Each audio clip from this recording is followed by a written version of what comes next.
Hi guys, welcome back to our YouTube channel Deepak commerce classes. आज की इस video के अंदर हम क्लास 11th का सेकंड लेक्चर लेने वाले हैं और इस लेक्चर के अंदर हम लोग कैरेक्टरिस्टिक्स ऑफ अकाउंटिंग के ऊपर डिस्कशन करेंगे।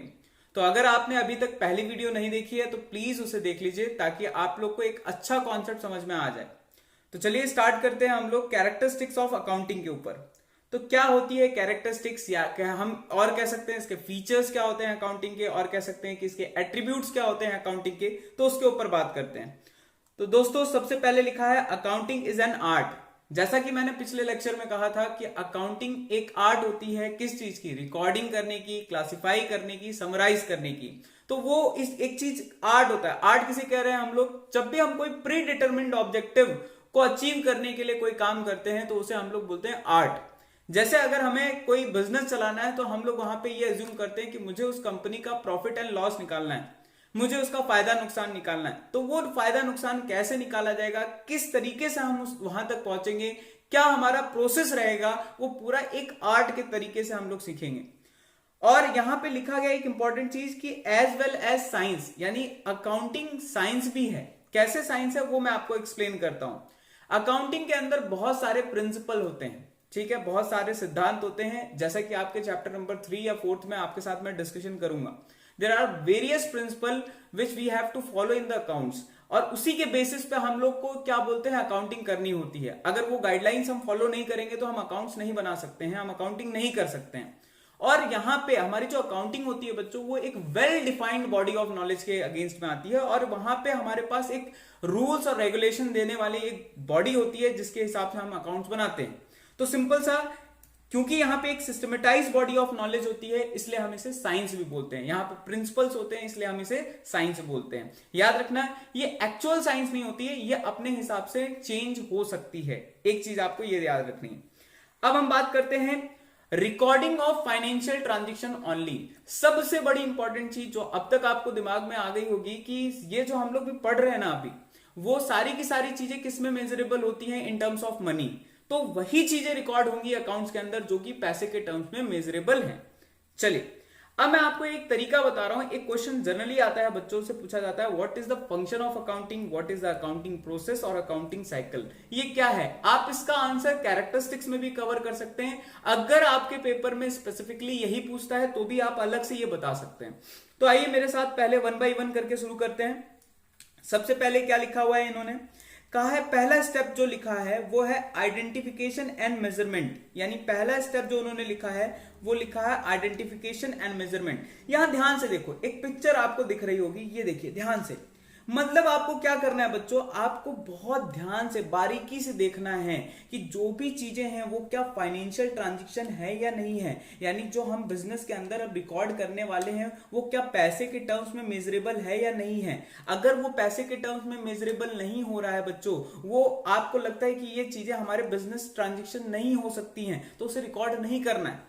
मैं एक एग्जांपल देता हूं आपको। जैसे मेरे यहां पे कोई एम्प्लॉय काम कर रहा है, मैं उसको सैलरी दे रहा हूं, तो सैलरी जाहिर सी बात है उसे हम लिखेंगे। सिंपल सी चीज है कि सैलरी को हम लोग लिखेंगे अपने वहां पे, क्योंकि हमने उसे पैसे में दिया हुआ है, यानी वो पैसे के टर्म्स में मेजरेबल है। लेकिन वहीं पे कहीं कोई इंप्लॉय हमारा स्ट्राइक कर लेता है तो उस स्ट्राइक को हम नोट नहीं करेंगे। कोई हड़ताल हो जाती है उसको नोट करेंगे क्या? नहीं। कोई ऑनेस्ट इंप्लॉय काम कर रहा है उसे रिकॉर्ड करेंगे क्या? नहीं, क्योंकि वो सारी चीजें ना ही पैसे के टर्म्स में मेजरेबल हो सकती हैं और ना ही हम उसे बुक्स ऑफ अकाउंट्स में नोट करेंगे। अब मैं बात करता हूं सर ये क्या होता है, इसके बारे में थोड़ा सा आप रीड करके हमें समझा दीजिए। तो आइडेंटिफिकेशन एंड मेजरमेंट में क्या होता है? This is the first function of accounting. ये पहला फंक्शन होता है, is to identify the transaction of financial character. यानी कैसे ट्रांजेक्शंस को आइडेंटिफाई करना रहता है बच्चों, जो कि फाइनेंशियल कैरेक्टर है, यानी जहां पैसा इन्वॉल्व है। और दूसरा, भाई जब भी आपने कैरेक्टर तो देख लिया कि भाई वो फाइनेंशियल है या नहीं है, और दूसरा इंपॉर्टेंट काम है measure in terms of money, यानी वो पैसे में कितने पैसे का वो ट्रांजेक्शन है उससे जरूर आइडेंटिफाई करें। तो पहला फंक्शन कह सकते हो, पहला अकाउंटिंग साइकिल कह सकते हो आप, कि ये यहां पे पहला फंक्शन इन्वॉल्व करती है या आपको हेल्प करती है किस चीज में? It helps in identification and measurement of, बताओ, identification and measurement of business transaction. तो अब मैं बात करता हूं बच्चों आपसे नेक्स्ट फंक्शन के ऊपर। तो नेक्स्ट फंक्शन आपका क्या है? रिकॉर्डिंग। तो रिकॉर्डिंग में क्या फंक्शन होता है बच्चों, या कैरेक्टरिस्टिक्स भी आप बोल सकते हो। तो कैरेक्टरिस्टिक्स भी आपने पहले पढ़ रखा है ना। अगर आपको स्टेप बाय स्टेप ऐसे लेके चलना है, accounting is an art as well as science, एक कैरेक्टरिस्टिक्स आप बता दोगे। दूसरा आप बता दोगे ये फाइनेंशियल ट्रांजेक्शन ओनली को रिकॉर्ड करता है, it records only financial transaction, ठीक है। तीसरा आप लिख सकते हो कि ये आइडेंटिफिकेशन एंड मेजरमेंट में भी हेल्प करता है। चौथा कैरेक्टरिस्टिक्स है ये रिकॉर्डिंग करता है। तो अब आप इसको फंक्शन में भी इन्वॉल्व कर सकते हो और कैरेक्टरिस्टिक्स में भी इन्वॉल्व कर सकते हो, ठीक है। सर रिकॉर्डिंग किसे कहते हैं, मैंने लास्ट क्लास में रिकॉर्डिंग को अच्छे से समझाया है, एक बार उसको भी देख लीजिए और मैं आपको एक बार गो थ्रू करा देता हूं क्या होता है रिकॉर्डिंग। रिकॉर्डिंग का मतलब क्या होता है, ये अकाउंटिंग का एक ऐसा आर्ट है बच्चों, एक कला है ये भी। जब भी आप ट्रांजेक्शन को रिकॉर्ड करेंगे तो पहली दफे भाई लिखना तो पड़ेगा ना, तो उस लिखने को यहां पे बोला जा रहा है रिकॉर्डिंग। यानी जो भी फाइनेंशियल नेचर का आपको ट्रांजैक्शन मिलता है, समझ में आता है, तो उसे आपको रिकॉर्ड करना पड़ेगा in the books of accounts, किताबों में लिखना पड़ेगा। तो देखिए पढ़िए क्या लिखा है, accounting is an art of recording of business transaction in the books of accounts. यानी हम लोग कहां पे लिखते हैं, बिजनेस ट्रांजेक्शन को लिखते हैं बुक्स ऑफ अकाउंट्स के अंदर। कहता है recording is the process of entering business transaction of financial character in the books of original entry. ध्यान से सुनिएगा, यानी वो जो भी चीजें होती हैं, यानी एक ऐसा प्रोसेस होता है जहां पे आपका जो भी फाइनेंशियल कैरेक्टर का ट्रांजेक्शन होता है, फाइनेंशियल लेन देन होती है, उसको ओरिजिनल बुक्स में रिकॉर्ड किया जाता है। यानी उस ओरिजिनल बुक का नाम क्या होता है बच्चों, जर्नल। मैंने आपको बताया था जब पहली दफे कहीं पे कोई चीज रिकॉर्ड होती है तो उसको हम लोग क्या बोलते हैं, अपनी भाषा में जर्नल बोलते हैं। सिंपल है, हाँ सर सिंपल है। तो यानी ये कैरेक्टरिस्टिक्स भी है और एज वेल एज फंक्शन भी है। तो हम लोग ने अभी तक क्या क्या पढ़ा फंक्शंस के अंदर, तो फंक्शन के अंदर पहला स्टेप है आइडेंटिफिकेशन एंड मेजरमेंट, और दूसरा फंक्शन है हमारा रिकॉर्डिंग करने का। तो तीसरा फंक्शन है आपका क्लासिफिकेशन। तो क्लासिफिकेशन क्या होता है बच्चों, उसके ऊपर बात करेंगे। यानी क्लासिफिकेशन को हम लोग बोल सकते हैं क्लासिफाइंग स्टेज, ठीक है। क्या मतलब होता है क्लासिफिकेशन का, सिंपल सा मतलब होता है बांटना। अब जैसे आपने बहुत सारे ट्रांजेक्शन को एक ही किताब के अंदर लिख दिया, जिसको आपने जर्नल अभी नाम दिया, ठीक है। आपने उसे क्या बोला कि सर ये जर्नल है, इसमें आपने परचेज के बारे में लिखा, आपने किससे कितना सामान खरीदा है, आपने सेल के बारे में भी लिखा, आपने कैश कितना आया आपके पास कैश कितना गया, आपने सारी चीजें एक ही जगह लिख दी। तो हौच पौच हो जाएगा बच्चे, कल को आपसे कोई इंफॉर्मेशन मांगेगा कि भैया हमें ये बताओ कि हमारे पास कैश 18 तारीख को कितना आया था, 18 तारीख, 19 तारीख, या राम से हमें कितना कैश मिला। तो आप क्या करोगे ना, आप पूरा पन्ना पलटने लगोगे, पूरा पन्ना पलटने लगोगे, क्योंकि इतनी मोटी बुक है, फिर पूरा पन्ना पलटना पड़ेगा और आपको वो चीजें, वो इंफॉर्मेशन तुरंत नहीं मिलेगी। तो प्रॉब्लम आपके साथ यहीं पे आ जाएगी। इसीलिए आपको जो भी आपने रिकॉर्डेड ट्रांजेक्शन किए होते हैं, जो भी आपने रिकॉर्डिंग कर रखी होती है, उसका हम लोग क्या करते हैं, क्लासिफिकेशन करते हैं, उसको अलग अलग किताबों के अंदर बांट लेते हैं। और बेसिकली उसे जहां बांटा जाता है बच्चों, हमारी टेक्निकल लैंग्वेज में उसे कहा जाता है, अकाउंटिंग लैंग्वेज में कहा जाता है लेजर्स।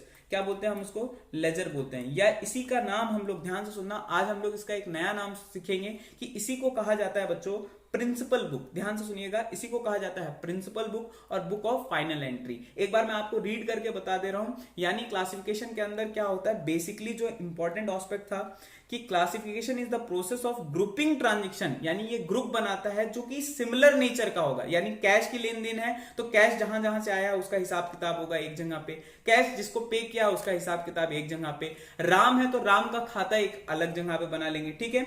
और entry of one nature eight one place, यानी जिसका नेचर एक जैसा है। अगर राम की बात हो रही है तो राम के नाम से एक अलग से खाता बना लेंगे, अगर मोहन के बारे में बात हो रही है तो मोहन के नाम से एक अलग से खाता बना लेंगे। तो क्या मेरी बात आपको समझ में आ रही है, यानी जो सिमिलर नेचर के ट्रांजेक्शन होंगे उनका ग्रुप बना लिया जाएगा और उनको एक जगह पे रखा जाएगा। Yes sir, the transaction recorded in journal और सब्सिडरी बुक। अभी सब्सिडरी बुक के ऊपर बात करेंगे कि जर्नल के अंदर कुछ सब्सिडरी बुक्स के भी अंदर लिखा जाता है, तो उसको हम लोग अलग से एक क्लास में कवर करेंगे कि जर्नल के अंदर और कौन कौन सी सब्सिडरी बुक्स आती है। तो क्या कहता है, are classified and posted to the main book of account is known as ledger. यानी हम लोग जो अपने सब्सिडरी बुक से या जर्नल से हम लोग किसमें कैरी फॉरवर्ड करते हैं, हम कैरी फॉरवर्ड करते हैं लेजर्स के अंदर। सिंपल सी चीज है। तो इसे हम लोग क्या नाम देते थे बच्चों, लेजर को हम लोग प्रिंसिपल बुक कहते हैं, प्रिंसिपल बुक कहते हैं, या आपको बुक ऑफ फाइनल एंट्री भी कहते हैं। समझ में आया इतना। अब हम लोग बात करेंगे इसके नेक्स्ट फंक्शन के ऊपर। तो नेक्स्ट फंक्शन है आपका समराइजिंग। तो समराइजिंग क्या है बच्चों, basically it involves presenting the classified data. मतलब जो भी आपने पूरा डाटा इधर उधर बांट रखा है उसको क्या करना है, समराइज करना है। ताकि अंडरस्टैंडेबल मीनिंगफुल इंफॉर्मेशन निकल पाए। अब जैसे सिंपल से समझो, जो बिजनेस के मालिक हैं वो आते हैं हमारे पास और बोलते हैं कि भैया हमें डाटा दो कि हमारे बिजनेस का क्या प्रॉफिट एंड लॉस होगा। तो हम क्या करेंगे, इतनी मोटी सी जर्नल उठा के दे देंगे? क्या हम लोग इतनी लेजर्स उठा के दे देंगे उनको? पॉसिबल नहीं है, वो पढ़ नहीं सकते भाई, इतना टाइम नहीं होता ओनर्स के पास। तो आप एक बात बताओ, जो हमने यहाँ पे जर्नल दिया, फॉर एग्जांपल जर्नल उनको उठा के दे दिया, ठीक है, हमने उनको लेजर्स दे दिया, ठीक है, लेजर्स दे दिया, तो क्या वो इसे पढ़ सकते हैं? सर प्रैक्टिकली पॉसिबल नहीं है, सही बात है। अब आपको क्या करना पड़ेगा, अपने ओनर को एक समरी बना के, समरी फॉर्मेट पे प्रिपेयर करके देना पड़ेगा। समरी बना के दोगे तो उनको समझ में आ जाएगा कि ये कहना क्या चाहते हैं और साल भर में हुआ क्या है। तो बेसिकली समराइजिंग भी एक आर्ट है, ठीक है। इसके अंदर हम लोग क्या क्या करते हैं बच्चों, कोई फाइनेंशियल स्टेटमेंट्स बनाते हैं, इसके अंदर हम लोग बेसिकली बनाते हैं ट्रायल बैलेंस। मैंने बोला था ये नाम आपकी लाइफ में आ रहा है, इसके ऊपर बेसिकली एक चैप्टर रहेगा, तो जब ये चैप्टर हम लोग डिस्कस करेंगे तो और अच्छे से डिटेल में समझेंगे, ठीक है। अगर हम बात करते हैं बच्चों, तो इसके अंदर आपको बनाना रहता है trading and profit and loss account और बनाना रहता है बैलेंस शीट। तो मतलब तीन चीजें इसके अंदर आएंगी, बैलेंस शीट मतलब हर हर गंगे, ठीक है। चलो अब हम बात करते हैं बच्चों एनालिसिस एंड इंटरप्रिटेशन के ऊपर। एनालिसिस और इंटरप्रिटेशन क्या होती है बच्चों, ये फाइनल स्टेज है जहां पे आपके अकाउंटिंग की जो भी इंफॉर्मेशन आपके पास आई है आप उसको एनालाइज करते हो। एक एग्जांपल देता हूं, आपको समझना है। जैसे अगर हमें कोई तकलीफ होती है, हमें कोई बीमारी होती है, तो हम जाते हैं डॉक्टर के पास, डॉक्टर हमें कहता है कि भाई जाओ ब्लड टेस्ट करा लो, या कुछ हम टेस्ट लिख रहे हैं, इस टेस्ट को कंडक्ट करा के लेके आओ और हम फिर बता पाएंगे कि आपको कौन सी मेडिसिन देनी है। सिंपल से यही होता है ना। तो उसी हिसाब से हम लोग का ये जितना भी डाटा है, इन डाटा से हमें कुछ इंटरप्रिटेशन करनी पड़ती है। अच्छा, वो जो रिपोर्ट होती है वो क्या आपको समझ में आती है? जो पन्ने पे लिखा होता है वो आपको समझ में नहीं आती। आप डॉक्टर को देते हो, डॉक्टर समझ के आपको उसी के हिसाब से प्रिस्क्रिप्शन कर देता है कि भाई आपको कौन सी दवाई लेनी है। उसी तरीके से हमें भी एनालिसिस करनी है, हमें भी डाटा का इंटरप्रिटेशन करना है, उसको निकालना है, निचोड़ना है भाई, क्या है उसका सही पोजीशन बिजनेस का, कहां पे प्रॉफिट हो रहा है, कहां नुकसान हो रहा है, क्यों हो रहा है, सारा कुछ एनालिटिकल लेवल पे डिसाइड करना पड़ेगा। जैसे मैं आपको दिखा रहा हूं, जैसे यहाँ पे अकाउंटिंग का एक इमेज भी मैंने लगा रखी है। सोचना है, आपका सोचने का काम है। ये रिपोर्ट बना लिया आपने, अच्छा यहाँ पे फायदा हो रहा है, यहाँ पे घाटा हो रहा है, ओके, हमारे पिछले साल के प्रॉफिट्स का क्या हाल चाल है, हमारी सेल का ग्रोथ का क्या हो रहा है, मतलब टोटल ओवरऑल उसके बारे में एनालिटिकल स्किल देखना पड़ेगा, आपको एनालाइज करना पड़ेगा। बात समझ में आ रही है? उसका विश्लेषण करना पड़ेगा, गहराई से देखना पड़ेगा। अच्छा सर, इतना सब काम होता है, इसी को बोलते हैं क्या? Analysis and interpretation. Yes, this is the final stage in accounting process is analysing and interpreting the financial data. यानी आपने जो भी ऊपर फाइनेंशियल डाटा इकट्ठा कर रखा है जर्नल के अंदर, लेजर्स के अंदर, ठीक है, और trial balance, trading profit and loss, balance sheet तो बना लिया आपने। तो सबका जो डाटा आपके पास आया, अब उसका इंटरप्रिटेशन करो, आप अपने मतलब की चीज निकालो, ठीक है, contained in the final accounts, ठीक है, so the parties concern with the business can make a meaningful judgement. यानी आप ये काम क्यों करते हो भाई, जैसे आप का जो भी रिपोर्ट होगा बिजनेस का, आप वो रिपोर्ट को निकालोगे और जो भी उसके यूजर होंगे उस यूजर को दे दोगे, भाई अब आपको जो समझ में आता है आप इसके हिसाब से करिए काम, ठीक है।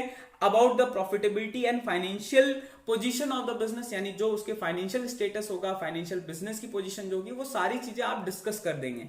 This will help in planning for future, ठीक है, for the future in better way. यानी अगर आपने उनको सही से डाटा एनालाइज करके दे दिया तो वो अपने फ्यूचर के बारे में प्रिडिक्शन कर सकते हैं। फॉर एग्जांपल, कोई बिजनेस यूनिट में आपका प्रॉफिट अच्छा नहीं आ रहा, तो हो सकता है कि जो उसका ओनर हो, जो मैनेजमेंट है, उस यूनिट को बंद कर दे, या कहीं पे कोई एरिया आपका कमजोर पड़ रहा है तो उस एरिया पे ज्यादा फोकस करे। समझ में आता है? Yes sir. अब हम बात करते हैं लास्ट स्टेज।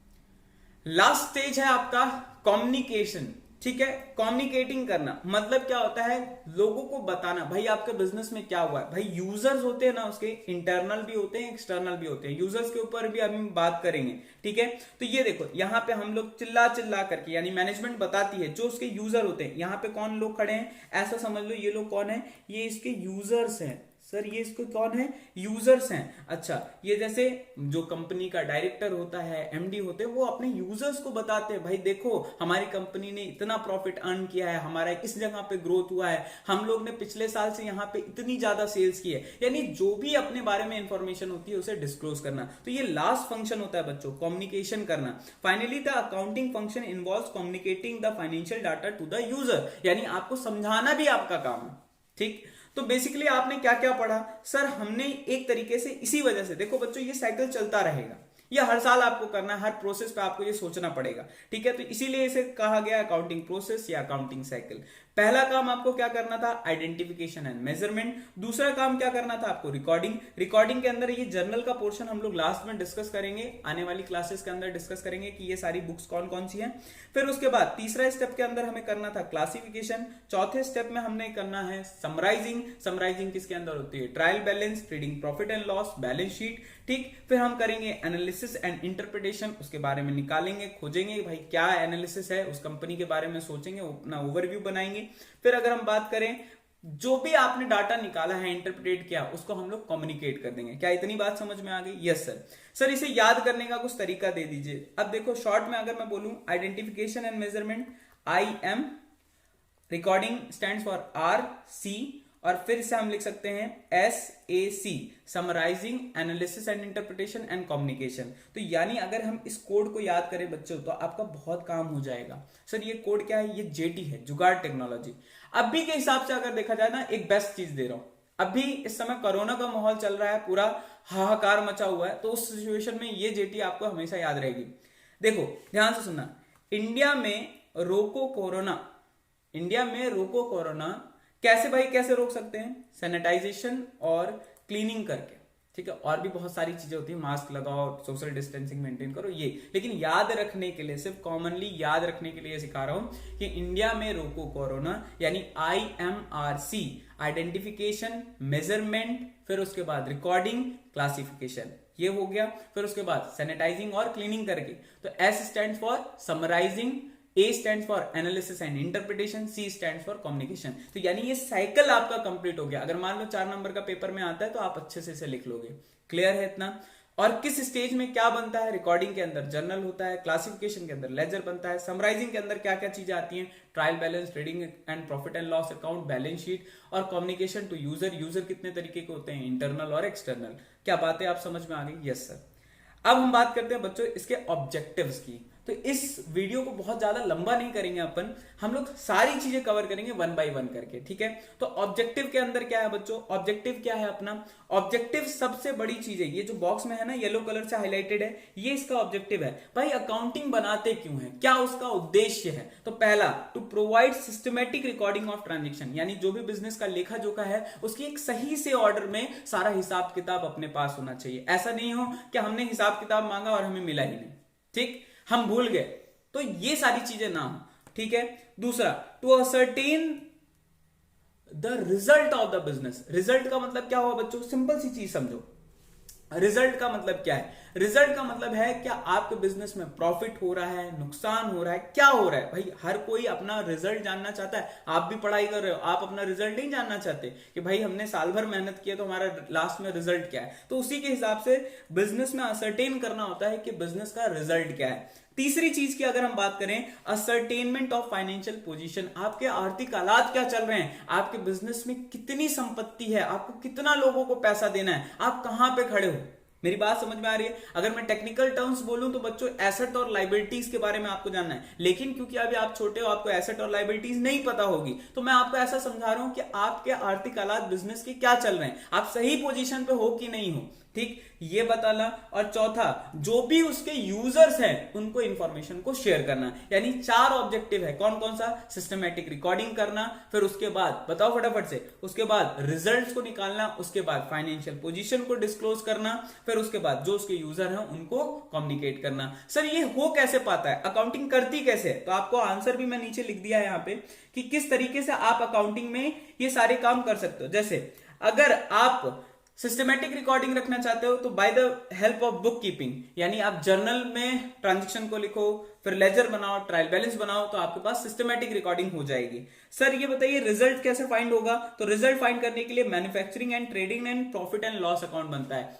मैन्युफैक्चरिंग ऑब्लिक देकर के मैं यहां लिख दे रहा हूं, trading and profit and loss account बना करके हम कंपनी का रिजल्ट निकाल सकते हैं कि प्रॉफिट हो रहा है या नुकसान हो रहा है। और फाइनेंशियल पोजीशन तो बताओ भाई, हर हर गंगे बोलो यहां से, हर हर गंगे कौन सी चीज बनती है? बैलेंस शीट बनती है। एंड लास्टली हम अपने यूजर्स को कैसे इंफॉर्मेशन शेयर कर सकते हैं? तो by the help of financial report we can easily disclose the various things about our company, और इसके अंदर हम लोग फाइनली रिपोर्ट्स बना करके उन लोगों को सारी चीजें डिटेल में बता देते हैं। ठीक है, तो आज की वीडियो के लिए इतना ही। बहुत छोटी छोटी वीडियोस लेकर के आएंगे ताकि आप इसको एंजॉय भी कर पाओ और पढ़ करके वो पोर्शन जो भी हम कवर करेंगे छोटे छोटे टॉपिक्स में कवर करके सारा आपके लिए अपलोड कर देंगे। ठीक है, और अगर आप चाहते हैं कि हमसे जुड़े रहना और हमारी लाइव क्लासेस लेना चाहते हैं तो मैं डिस्क्रिप्शन के अंदर, ठीक है, एक लिंक दे रहा हूं जहां पे आप हमारा ऐप को डाउनलोड कर सकते हैं, आप मुझसे जुड़ सकते हैं और लाइव क्लासेस वहां पे ले सकते हैं। ठीक है, तब तक के लिए कनेक्ट रहिए। टाटा, बाय बाय।